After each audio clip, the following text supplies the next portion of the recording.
Take one. Sometimes it seems like in life we're on a highway to hell, you might want to say, just because of all that's going on in our world, all that's going on in our country, all that's going on maybe even in our communities. As we look out on life, we see there are multiple layers of loss. For some, there's the loss of economic stability. For others, there's the loss of educational systems as we deal with a crumbling school system. You have, for some, especially in older adults, a loss of identity.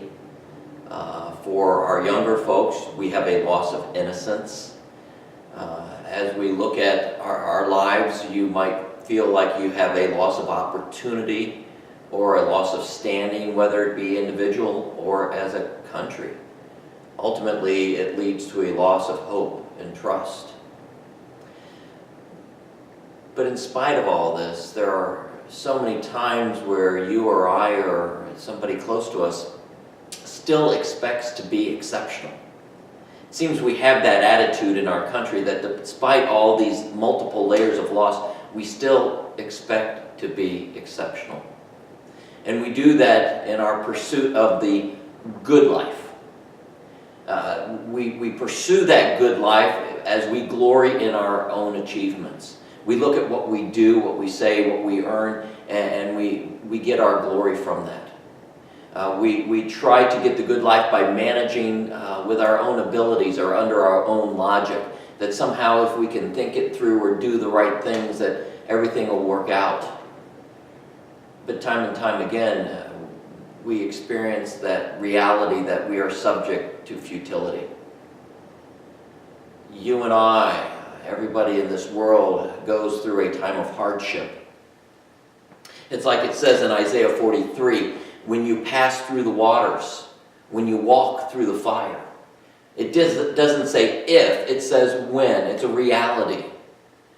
And when you have those times when you pass through the waters and walk through the fires, you feel trapped by the opposing forces.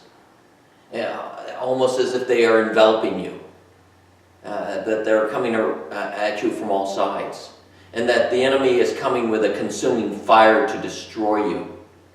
And you begin to feel like there might be a gulf between you and God.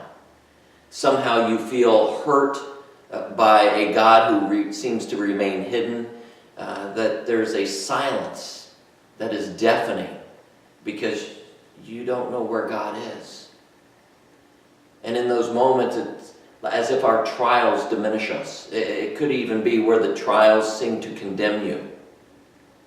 And so as the world vilifies us, we might also experience that friends and family vilify us. Sometimes we vilify ourselves.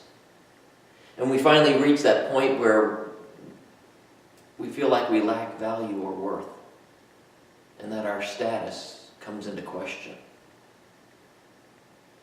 That's the first take.